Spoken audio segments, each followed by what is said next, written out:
Welcome back everyone, I'm Eric from Rare Candy, and here today we are back with another Battle Styles deck profile, this time checking out the other Urshifu. This is going to be the Rapid Strike Urshifu VMAX. So definitely excited to check this one out, definitely one of the more hype cards coming out of the new set as well. And there's a ton of ways to play this deck, I have to say. I mean, this is going to be one of the more straightforward takes on the deck, just going very aggressively, not a whole lot of defensive options in this deck, but if you're hungry for some more Urshifu content at the end of this video, I do actually have a short write-up posted for our patrons detailing some of the other ways you can build this deck, some of the other card inclusions. So I will have a link down below in the description if you guys want to learn about that. And if you want to see this list in action, I will have a video showing this deck off in the next couple days being posted. Link, of course, will be down below in the description. But, you know, make it easier on yourself, guys. Make sure you are subscribed with those notifications turned on. That way you'll be the first to know when that video drops and the rest of my Battle Styles content as well. But without all that out the way, let's head into the actual deck and see how this guy's going to look. So up first, we do have 4 copies of Rapid Strike Urshifu V. So of course, this is going to be the base form, Psychic Weakness to Retreat, 220 HP. Has 2 different attacks, the first of which is going to be straight for a single fighting energy, just 30, and you may switch this Pokemon with one of your benched Pokemon. So I actually do like this attack because one of the issues I have found with Rapid Strike Urshifu is that very frequently its damage output, while decent for the amount of energy it requires, can sometimes be just shy of taking KOs. So every once in a while, getting in some chip damage with strafe can sometimes be nice at setting up those future KOs for your VMAX. Then it does have another attack for 2 fighting and a colorist, does a vanilla 150. Nothing too special there, but I mean, I guess you can knock out Picaroms, Dedenes, stuff like that as well. But of course, the star of the show is going to be the new Rapid Strike Urshifu VMAX. So a lot of the same stats on this guy, the Psychic Weakness to Retreat, but this guy does get a buff up to 330 HP and still has 2 attacks as well. The first one is going to look very familiar if you have been familiar with the Galerion GX of the past, but this one's just a single fighting energy, and if this Pokemon was on your bench, it became your active this turn. It does 30 plus 120 more, so 150 for 1, really not a bad damage to energy ratio that we have going on for this guy. I mean, being fighting type is really good as well at getting cheap KOs. Think of Jirachi Gx, Crobat V, even things like Picarom, Raichulo, and Raichu. A lot of good fighting weak stuff in the format that this card can easily just come in and pick off for a single fighting energy. But it does have another solid attack as well for 2 fighting and a colorless, or just a fighting and a rapid strike energy. That would work too. You discard all energy attached to this guy, and it does 120 to 2 of your opponent's Pokemon. So yeah, this can be very good at picking off low HP Pokemon, or also I think sometimes the math between both these attacks really works out nicely at dealing with tag teams specifically. Just because 150, then 120, it's gonna be 270. That's gonna be enough to basically knock out any of the tag teams in the format. You are gonna be just a little bit shy of knocking out ADP, but we do have some ways which you'll see in this list to attempt to deal with that as well. So yeah, just a really nice second attack here. This is one of my favorite things about the card for sure. Up next from there, we are choosing to play the new Octillery from Battle Styles. So we are playing this guy here. It's gonna be a 2/2 line. And Octillery is going to be played just for that Rapid Strike search ability. So once during our turn, we can search our deck for a Rapid Strike card, put it into our hand, but we can't use more than one of these abilities per turn. So one thing I really do like about this is that it doesn't specify Rapid Strike Pokemon. It just says Rapid Strike cards. That means not only, of course, can we grab our Urshifus, but we can also grab the new Rapid Strike Energy or any of the new Rapid Strike trainer cards as well. So we have, you know, Octillery allows us to run a lot of 1-ofs in terms of these new Rapid Strike cards, just because this guy can easily search them out whenever we need. So just a nice consistency booster here for our Rapid Strike cards. Speaking of consistency, we also have 1 copy of the amazing rare Jirachi back from Vivid Voltage.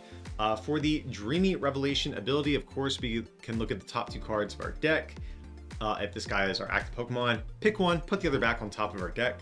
So we're playing a ton of switching methods. You know, we have air balloons, switches, even more stuff beyond that. So since that is the case, Jirachi does seem like a nice Pokemon to have in play, especially if we can get our air balloon down on this guy. This is a nice pivot Pokemon just to promote every time something might get knocked out, or every time we have a switch, just allowing us to dig 2 cards deeper per turn, getting some more key resources that we might need for our turn potentially. Up next from there, though, we have one copy of Galerion Zigzagoon. So this is going to be one of the ways we are attempting to fix our math a little bit here. So Zigzagoon, of course, whenever we bench it from hand, we get to put 1 damage counter somewhere. So this can be nice at setting up some KOs, like I just mentioned with ADP. But then there's other things too, like we have Telescopic Sight in the list, and one play that can be nice if you have Telescopic Sight and you hit a Dedenne for 150, Zigzagoon can come in, clean up that knockout, and basically turn that into essentially a one-shot on those Dedennes. So this is going to be one of our math fixers that we have in the list here. Up next from there, we have a copy of Mew for that bench barrier ability as well, just to prevent bench damage done to us by things like Cramorant V, Pikarom, even opposing Rapid Strike Urshifu lists. We are definitely going to be a more aggressive version of the deck, and if we are going against one of the more defensive Urshifu lists out there, I think Mew is going to be a nice thing we can have to help us in the mirror match a little bit. So Mew, pretty solid card, I think, going into the early days of the new Battle Styles metagame. Another Psychic Tech card we're going to be playing is going to be one copy of Jirachi Gx, which looks to be a pretty important card for the new Urshifus, just because its ability does shut off Psychic Weakness for all Psychic Weak Pokemon in play. So that means things like Mewtwo Mew won't be able to just easily one-shot us. Dragapult's going to do less damage, etc., etc. So very good, I think, just helping our Urshifus tank a little bit more. We also have a copy of the Dedenne GX, of course, for that Dede change ability, just discard our hand and draw 6. And a copy of Crobat V to draw until we have 6, so a couple of other backup support Pokemon if we do need them. Going on to our trainer cards, up first we have 4 copies of Professor's Research, just discard our hand, draw 7. Up next from there, though, we do have 3 copies of Marnie in the deck as well. But taking up our 8th draw supporter spot, we are playing 1 copy of the new Karina's Focus. So this is one of these new Rapid Strike cards. You get to draw until you have 6 cards in your hand. So while not the most powerful draw supporter that we have, the big reason I do like this is because it is going to be searchable by Octillery. So if we ever have ourselves, with a dead hand and we can't draw cards, Octillery now has an out to potentially refill our hand size. You could maybe go up to 2 in this list, but I think generally speaking, Research and Marnie are a little bit stronger most of the time. So that's why we are only playing the 1 copy of Karina just as kind of a backup supporter in case we do need to bail out our hand. And to round out our supporter cards, of course, just 3 copies of Boss's Orders to choose what we want to attack into. Going on from there, we do have some stadiums. We have 2 copies of Martial Arts Dojo in the deck. So this is going to be another potential math fixer for our deck here. If our fighting Pokemon have basic energy attached and we are behind on prizes, we can do plus 40 damage with our attacks, which is definitely pretty good. But if we're not ahead on prizes, still does just a plus 10, which is also fine. We can kind of live with that, I think. So one of the big issues with this deck is that even though Eternatus is weak to fighting, you actually rarely can take one-shots. So Martial Arts Dojo is going to be another card that can try to help with that. Dojo will be able to bump us up to 320, and then a Zigzagoon with a Scoop Up Net can finish off the job. I've been playing a good bit against Eternatus with this deck, and it's actually a lot closer than I expected. So yeah, having these math fixers does kind of go a long way sometimes at making sure that you're going to win that matchup. That'd be kind of embarrassing if you did lose to Eternatus when it's weak to fighting. So we're just trying to make sure all of our math is going to work out with this deck. But beyond that, we do have 1 copy of the new Tower of Waters as well as a backup stadium. Again, one reason I'm playing that is basically just because this is going to be searchable by Octillery.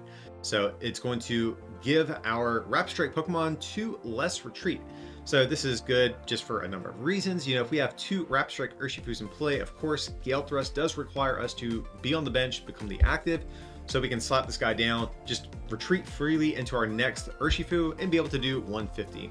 And of course, it is going to be searchable by Octillery, whereas none of the rest of our switching cards are. So that is one thing I do like about Tower. I originally actually wasn't playing this, but then I had a couple games where I was like, man, I wish Octillery could, search for a switching card. And so I was like, yeah, we're going to play 1 Tower. I feel like it's probably worth it. Going on from there, we have 4 copies of Quick Ball just to find our basic Pokemon. We also have 3 copies of Pokemon Communication as well. So Communication, of course, we put a Pokemon from hand back into our deck and search our deck for a different one. So this can be not only good at finding our basics, but of course this will allow us to find our Urshifus and our Octilleries. Not maxing this out at 4 just because we have Octillery. That is another way we can search out our evolution. So I don't think we need to actually go all in on the heavy 4 count. I think 3 is probably going to work just fine most of the time. Up next from there, we have 3 copies of Switch in the deck, just to switch our active with one of our bench Pokemon. So of course, guys, we are going to be reliant on moving from the bench and becoming our active to do more damage with Gale Thrust. So Switch can be very important for that. Now, also just in general, a couple of our Pokemon have awkward retreat costs. You know, all of our Rapid Strike Pokemon have 2 retreats, so we do need a little bit of switching help, you know, kind of regardless here. But up next from there, we have 1 copy of Escape Rope, which is a card coming back into the format after Battle Styles. So it's just like Switch, but your opponent also has to switch their active as well. So sometimes that can get us a cheap prize and just be beneficial to us. I like relying more heavily on Switch, but Escape Rope can be nice in certain situations. So it seems too good not to just play at least as a one-of in the deck. Up next from there, we also have a copy of Air Balloon. This is another retreating method, so it is going to reduce our retreat cost by 2. This is a card that I kind of wouldn't mind playing as a 2 count, but we have the Tower of Waters, and that sort of became my second Air Balloon in a way, just because this guy is searchable by Octillery. This one's not, so if I wasn't playing the Tower, I'd probably play a second Air Balloon, but yeah, I think this split of switching options seems to work okay for the moment. And then to round out our switching options, we just have 2 copies of Scoop Up Net. So Scoop Up Net, it's not a card we really need to go all in on. We only really need to use Zigzagoon's ability a couple of times, maybe. You know, I think if you just use it once, that usually is going to do the job for the matchups you need it for. But we're playing the 2 Scoop Up Nets still, just because we can reuse Zigzagoon if we need to. It's also a pseudo switching method for things like Mew, Jirachi, Octillery, and there's also like cool plays you can do where you scoop up net something and communication that Pokemon back into your deck. So again, kind of a lower count scoop up net, but just because we aren't relying on it quite as heavily as some of the other decks out there. Next up from there, we have 2 copies of Telescopic Sight. This is another potential math fixer for our deck. So it does 30 more damage to bench Pokemon V and GX. So again, we're only hitting for 120. Getting that extra 3 damage in can be really nice in a couple different instances. I already kind of mentioned the play with the Dene, where you do 150 thanks to Telescopic Sight to a bench to Dene, then you Zigzagoon to pick it off.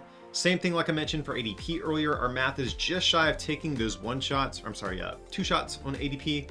So Telescopic Sight is another way we have to potentially make things go our way in that regard. And the remaining Pokemon tool card we have is going to be 1 copy of Karate Belt. So if we are behind on prizes, our Pokemon is going to require 1 less fighting energy to use its attacks. So I actually do kind of like Karate Belt in this deck because while we do a pretty quick amount of damage, we're really not taking big one-shots. So I think it's actually pretty common for this deck to be one of the first decks to fall behind in a match. So Karate Belt, I think it's going to be active a good bit of the time. And one thing I do like about this is if we do have Karate Belt down, we can just attach a Rapid Strike energy and use Urshifu's second attack to snipe 120 on 2 Pokemon just for a single attachment. Up next from there, we have 1 copy of Tool Scrapper in the deck. This is of course just to remove our opponent's tool cards, and sometimes it can be nice for ourselves as well. Like let's say we have, you know, a Karate Belt on our Urshifu, but we jump ahead in the prize exchange. We can always get rid of this guy, slap down a Telescopic Sight of our own, but it's going to be good at getting rid of things like I said, Big Charm, and some of those other cards that really throw off our math. And to round out our trainer cards, we also have 1 copy of the new Fan of Waves, where we put a special energy attached to one of our opponent's Pokemon at the bottom of their deck. But I imagine single strike energies and rapid strike energies are going to be everywhere, guys. Putting our opponent back in an attachment for turn is really big. Being able to search this out with Octillery also really nice as well.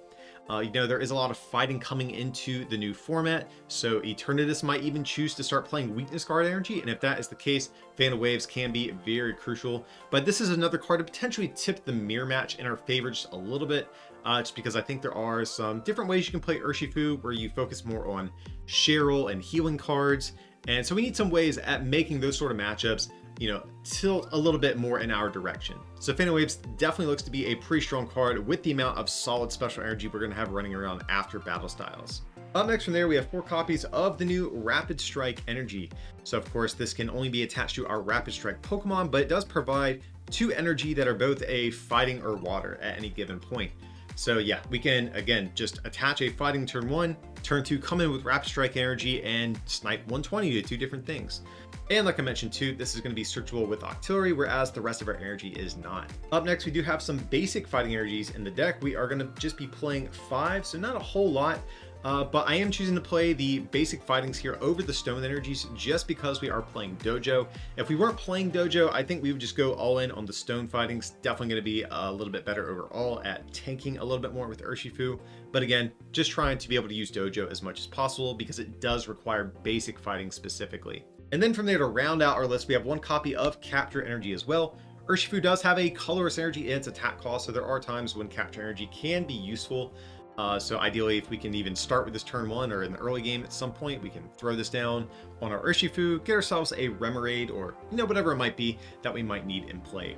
But that's going to be it today, guys. Hope you did enjoy today's look at Rapid Strike Urshifu. Of course, if you did, be sure to smack that like button. Generally does help out the channel. And also, too, I'm curious what you guys are thinking about Rapid Strike Urshifu. I think there's a lot of different ways you could take this deck. So sound off down below in the comment section. How do you feel about this take on Urshifu? And what are some cards that you might want to play in the deck as well? But if you wanted some of the cards that I'm thinking about playing, you can, of course, check out that bonus write-up I mentioned for our patrons at the beginning of this video, where I go over some of the different techs and other deck building options that I might be playing in some of my Urshifu list. I'll link down below in the description that if you do want to learn about how to support this channel and get some cool bonus content in the process. Or alternatively, another way you can help out the channel is to just subscribe with those notifications turned on. That way you'll be notified whenever the live match showing off this deck goes up and the rest of my Battle Styles content as well. But as always, thanks so much for watching, and I'll see you next time.